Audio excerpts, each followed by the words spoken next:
Gad, you be careful out there, Jacob. Gad, I will. Keep the gun close. Keep the gun close. Gad Cooper Lang rode home after 2 years, given up for dead, expecting to find his land seized, his house dark, and the whole of the life he'd left behind swallowed by the bank and the weeds. What he found instead was smoke curling from his own chimney, his fields green and tended, his cattle fat in the corral, and a quiet woman he had never seen before in his life stepping out onto his porch to ask who he was. He had left the cottonwood country 2 years and 3 months before, a grieving, indebted man with nothing to lose. His wife Annie had died of a fever the winter before that, and the grief of it had hollowed him out. And on top of the grief sat the debt, a note at the Cedar Springs Bank that he and Annie had taken to build their place, and that Cooper, alone now and barely able to make himself rise in the mornings, had no earthly way to pay. He was going to lose the land they'd built together. And the only thing worse than losing Annie, he'd decided, was losing the last thing of hers he still had.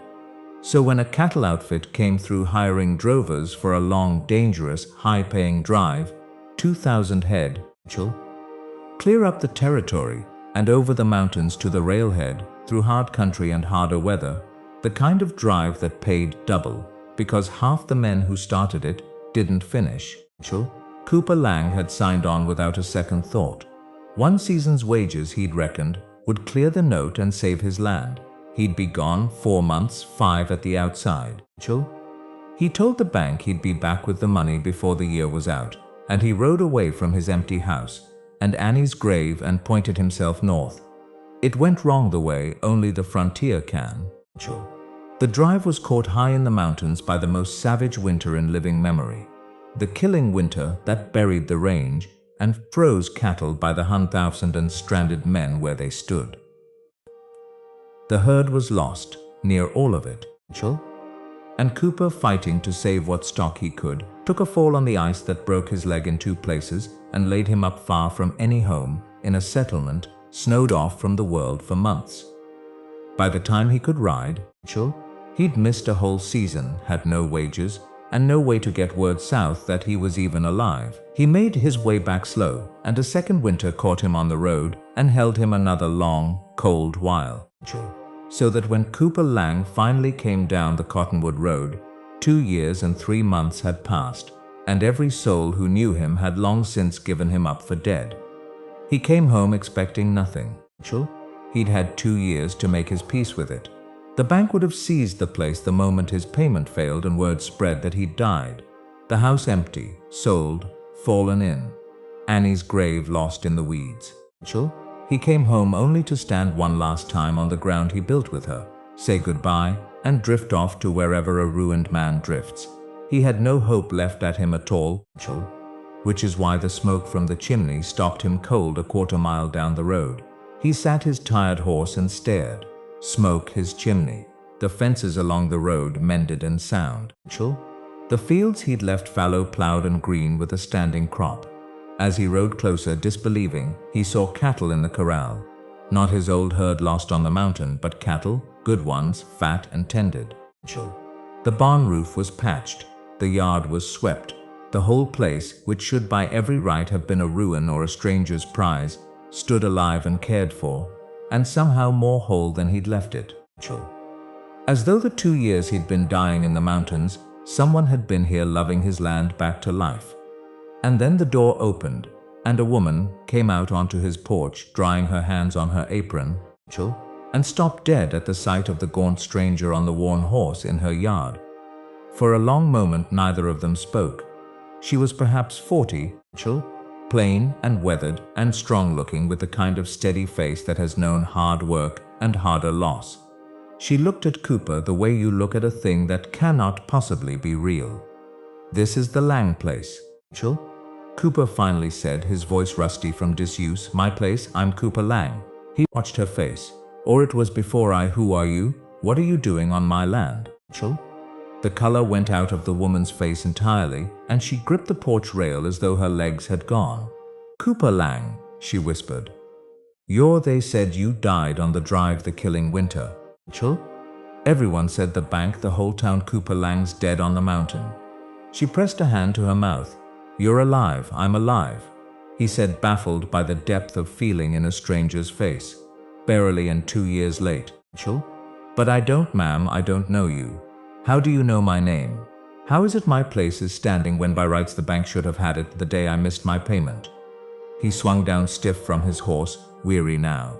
Who are you, Rachel?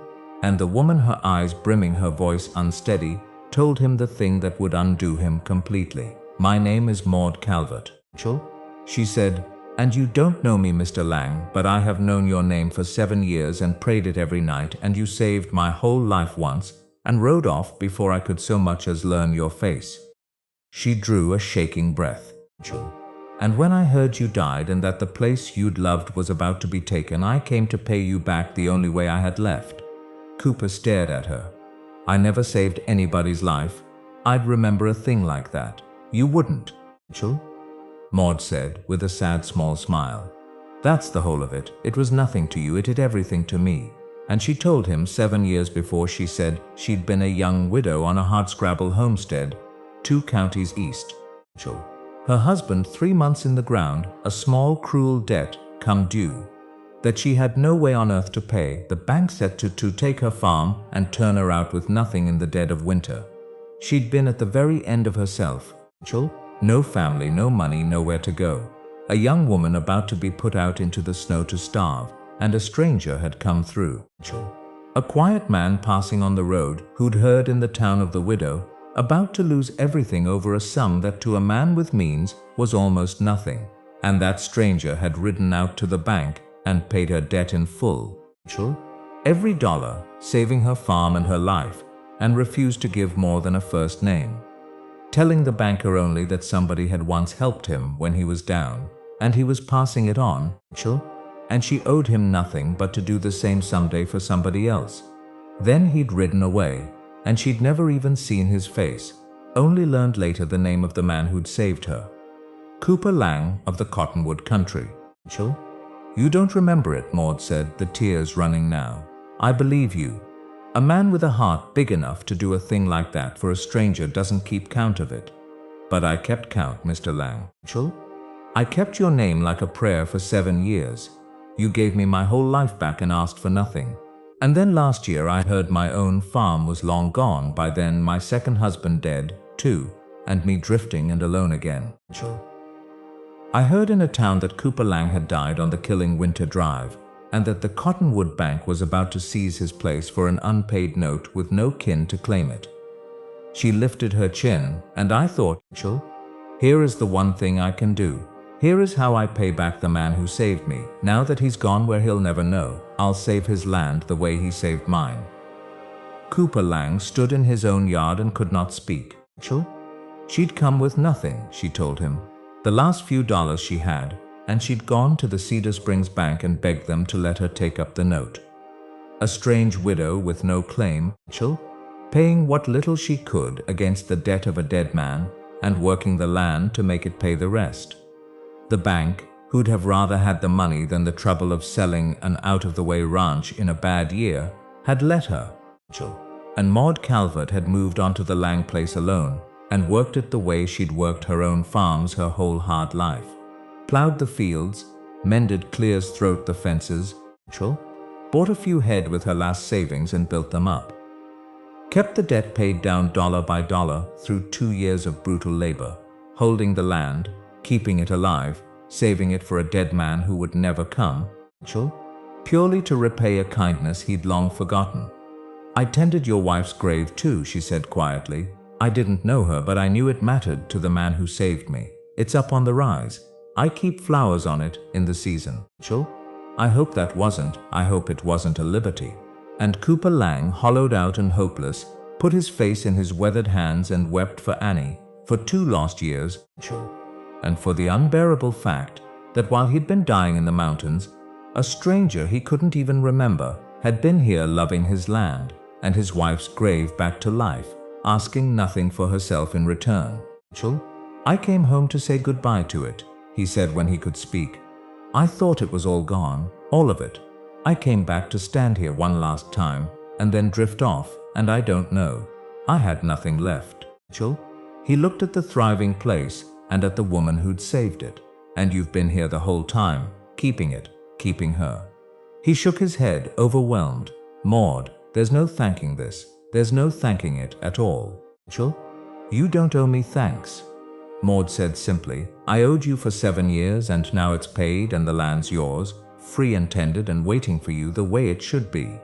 She straightened, Rachel, and there was something both proud and infinitely sad in it. I'll gather my things, it's your home, and you're alive, thank God. And there's no call for me here anymore. I only ever came to hold it for you. I'll be gone by morning, Rachel, and you needn't worry over me. I'm used to moving on.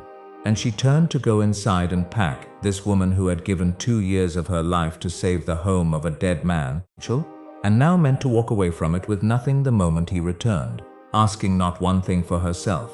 Wait, Cooper said. She stopped. He looked at her, really looked, at the plain, strong, Rachel, weathered woman standing on his porch, who had loved his land better than he'd been able to in his grief, who'd kept his wife's grave with flowers, who'd repaid a forgotten kindness with 2 years of her own life, Rachel, and meant now to vanish back into a hard, lonely road without a word of want. And something moved in Cooper Lang's chest that had not moved since Annie died.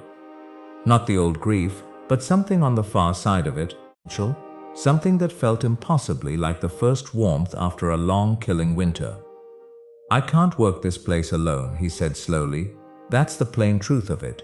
I'm half crippled from the mountain, and I've been gone 2 years, Rachel, and you know this land now better than I do. You've been the making of it while I was away.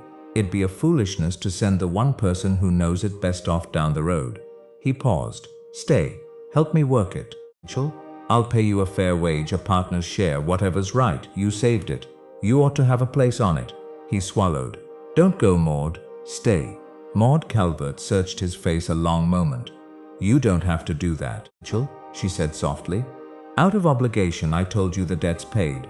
You don't owe me a home, it's not obligation, or it didn't start as anything but you've kept my whole world alive for 2 years, Rachel.